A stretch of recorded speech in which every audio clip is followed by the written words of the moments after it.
Eh bien, vous le savez, ça fait maintenant 2 mois que j'ai lancé mon SaaS qui s'appelle Feed Your Back, qui permet à n'importe qui de collecter l'avis de ses propres utilisateurs sur son propre site. Et je vois dans les commentaires, il y a des gens qui veulent savoir combien j'ai investi dans ce projet et aussi combien cela m'a rapporté. Eh bien, aujourd'hui, ce sera le but de cette vidéo. Let's go! Alors, nous allons commencer d'abord par l'hébergement. Comme vous le savez, j'héberge mon application sous un VPS privé de chez Hostinger. Alors, j'utilise le KVM2 qui coûte aujourd'hui à peu près 6,59 € par mois, ce qui m'est revenu à l'année à 80,52 €. Donc, j'ai fait à peu près une économie de 113 € à l'année. C'est énorme. Donc, si je prends ces 80,52 € et que je les divise par 2, j'ai 6,71 € par mois que je dépense pour l'hébergement de mon application. Je trouve que c'est des coûts normaux. Mais utiliser un VPS, c'est pas sans conséquence. J'ai dû configurer mon serveur de A à Z pendant 7 heures, notamment la mise en place du certificat SSL, la connexion de mon repository GitHub à mon VPS pour le déploiement automatique des images que j'aurais générées avec Docker, la configuration d'un serveur Nginx, voilà Nginx, qui est un serveur web et un reverse proxy, qui me permet de rediriger mon application qui tourne en local sur le VPS sur mon nom de domaine, donc feedyourback.com. Donc tout ça, je vous l'avoue, j'ai galéré pour les configurer pendant 7 heures de temps. Si vous voulez un tutoriel clair, court, qui vous montre comment configurer tout ça en 10 minutes ou 15, je ne sais pas encore, dites-moi ça dans les commentaires et je le ferai, comme d'habitude, vous me connaissez. Alors, il y a beaucoup de gens qui m'ont demandé pourquoi je n'ai pas utilisé Vercel, qui est une solution aussi de déploiement d'applications Nest.js. Eh bien, ça coûte cher. J'ai regardé les prix et je me suis dit non, je préfère utiliser un VPS. Je vous dis combien ça coûte. Ça coûte 20 € par mois. Et quand vous faites 20 x 12, ça vous fait déjà 240 € à l'année. C'est énorme comparé à ce que j'ai payé pour mon VPS.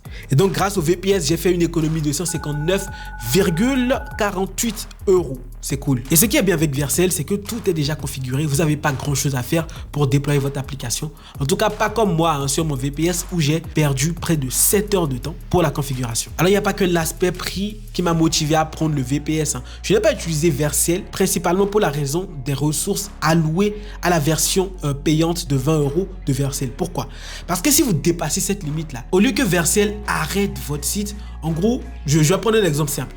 Imaginez que vous avez une ressource de, je dirais une bande passante de 2 Go à ne pas dépasser. Et quand il y a trop de monde qui viennent visiter votre application en même temps, vous consommez de la bande passante. Donc disons qu'au lieu d'utiliser 2 Go de bande passante, vous avez utilisé 4. Ce qui fait que lui, il va vous surfacturer et c'est abusé. Ce qui fait que vous allez vous lever un matin et vous allez voir 2000 €. Donc vous devez 2000 € à verser. C'est énorme. Donc voilà pourquoi j'ai pas pris ce risque-là et j'ai préféré utiliser un VPS. Au moins, je sais que si les ressources allouées à mon VPS ne suffisent pas, je ne serai pas facturé du tout. Le VPS sera juste lent ou va se cracher, quoi. C'est pas grave.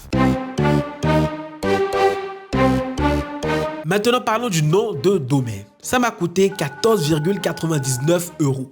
Vous allez me dire, oui, c'est cher. Alors, c'est à l'année, hein. Mais c'est parce que je voulais un nom de domaine avec .com à la fin. Donc, si vous prenez des noms de domaine avec des extensions cheloues derrière, ça va vous coûter 1 €, 2 €, etc., quoi. Voilà, tout dépend de votre choix. Mais moi, j'ai voulu un truc professionnel, un truc bien carré comme je les aime et voilà.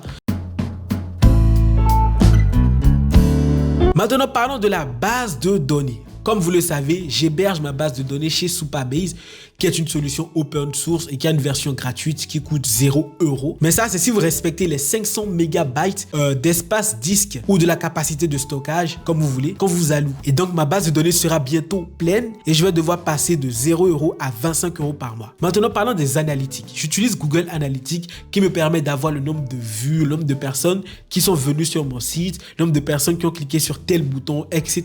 Alors, ça me coûte 0 €. Je trouve que les informations qu'il me donne ne sont pas assez précises pour que je puisse prendre des décisions stratégiques. Voilà pourquoi j'ai décidé de passer à Plausible, qui est un outil assez intéressant, voilà, qui me propose plein de statistiques très claires, mais qui malheureusement va me coûter 9 € par mois. Mais je trouve que c'est raisonnable. Mais pour l'instant, les analytiques, ça me coûte 0 €. Et maintenant, je vais vous faire le total à l'année. Quand je prends le prix de l'hébergement qui est de 80,52 € à l'année, plus 14,99 € qui est le prix du nom de domaine, j'ai dépensé au total 95,51 € et donc il sera valable entre le 21/06/2024 et le 22/06/2025. Maintenant, passons à la partie la plus croustillante de cette vidéo. Combien Featureback m'a rapporté? Bon, soyez un peu indulgents envers mon SaaS. J'ai commencé il n'y a que 2 mois et j'ai déjà 3 abonnements payants. Et le tout m'a rapporté 36 €. Mais j'ai dû rembourser 2 abonnés, donc 36 € moins 24 €, il me reste 12 €. Et donc je peux dire qu'en 2 mois, j'ai réalisé un chiffre d'affaires de 12 €. C'est petit, mais bon les gars, je viens de commencer. En plus, l'application n'est pas encore totalement finie, hein. Il y a plusieurs autres sous-fonctionnalités qui vont arriver. Je ne vais pas vous spoiler. Allez l'essayer, vous allez voir. C'est un SaaS très complet qui vous apporte vraiment de la valeur sur votre site. Et donc si je déduis la somme que m'a rapporté mon SaaS, qui est de 12 €, de la somme que ça m'a réellement coûté, on a 83,51 €.